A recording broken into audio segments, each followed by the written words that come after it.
Assalamualaikum warahmatullahi wabarakatuh. Ahlan wa sahlan. Kaifa halukum? Arju minkum fi sihatin wa afiyah. Perkenalkan, nama Bapak Ahmad Syarifuddin, biasanya dipanggil Bapak Syarif. Bapak mengajar pendidikan agama Islam dan budi pekerti.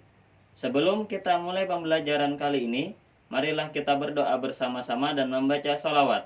Semoga kita mendapatkan ilmu yang bermanfaat dan keberkahan dari Allah Subhanahu wa Ta'ala. Bismillahirrahmanirrahim. Raditu billahi rabba wa bil islami dina wa bi muhammadin nabiyyan wa rasula. Rabbi zidni ilman nafi'a warzuqni fahman kamila walhiqna bis salihin walhamdulillahi rabbil alamin.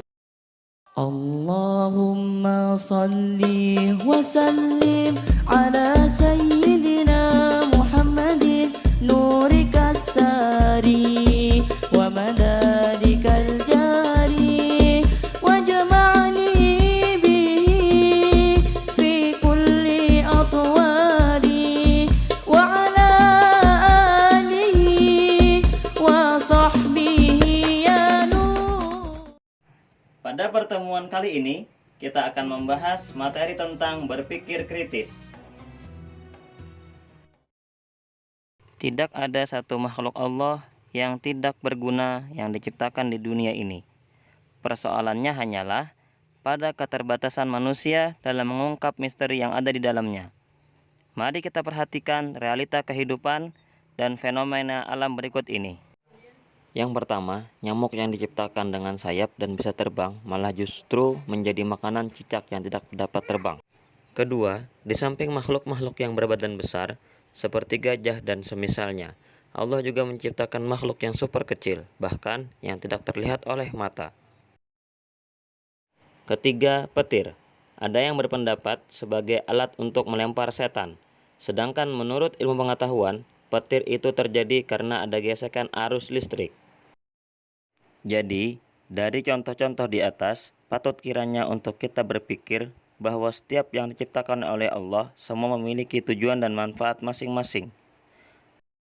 Berpikir kritis dapat diartikan sebuah proses yang sadar dan sengaja, yang digunakan untuk menafsirkan dan mengevaluasi informasi dan pengalaman dengan sejumlah sikap reflektif. Salah satu mukjizat Al-Quran adalah banyaknya ayat yang memuat informasi terkait dengan penciptaan alam semesta dan menantang para pembacanya untuk merenungkan firman Allah tersebut.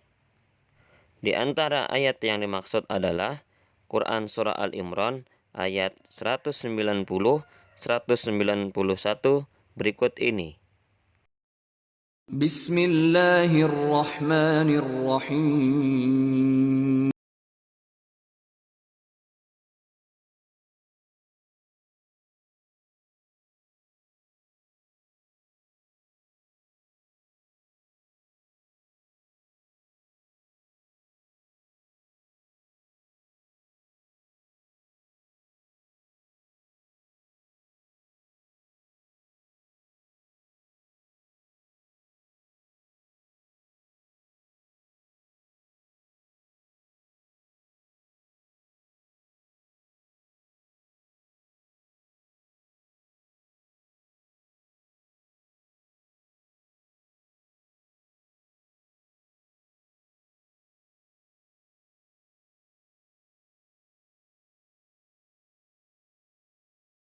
Sesungguhnya dalam penciptaan langit dan bumi dan silih bergantinya malam dan siang, terdapat tanda-tanda bagi orang yang berakal, yaitu orang-orang yang mengingat Allah sambil berdiri atau duduk atau dalam keadaan berbaring, dan mereka memikirkan tentang penciptaan langit dan bumi, seraya berkata, "Ya Tuhan kami, tiadalah Engkau menciptakan ini dengan sia-sia.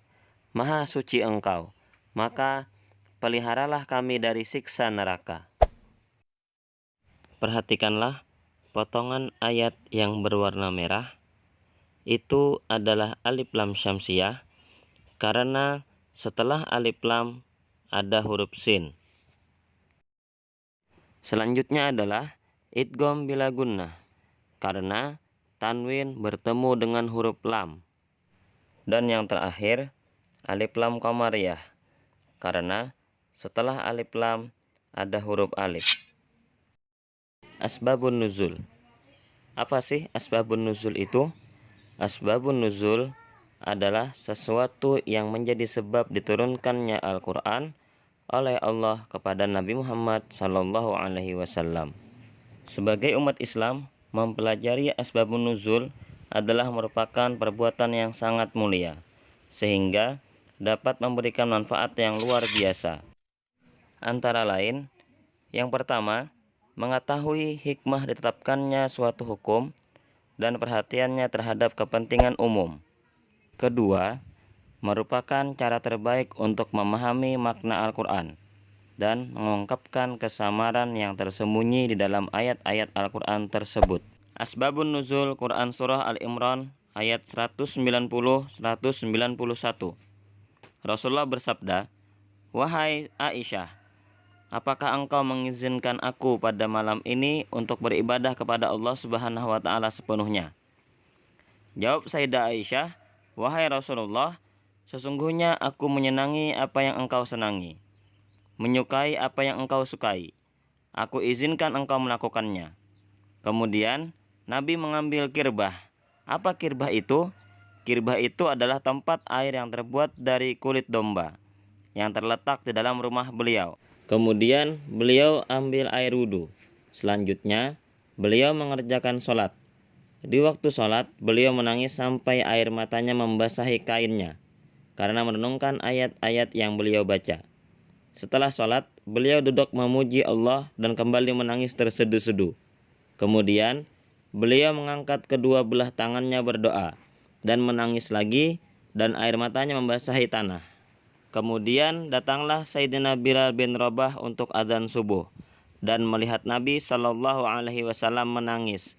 Beliau bertanya, "Wahai Rasulullah, mengapakah Rasulullah menangis? Padahal Allah telah mengampuni dosa Rasulullah baik yang terdahulu maupun yang akan datang." Nabi menjawab, "Apakah saya ini bukan seorang hamba yang pantas dan layak bersyukur kepada Allah? Dan bagaimana saya tidak menangis? Pada malam ini Allah Subhanahu wa taala telah menurunkan ayat kepadaku, Quran Surah Al-Imran ayat 190-191. Selanjutnya beliau berkata, "Alangkah rugi dan celakanya orang-orang yang membaca ini dan tidak memikirkan dan tidak merenungkan kandungan artinya." دلوى بها قد أشرقت أنوار وبها دواما يذكر الغفار دار لها هدي النبي مناهج وشمائل منها العقول تحار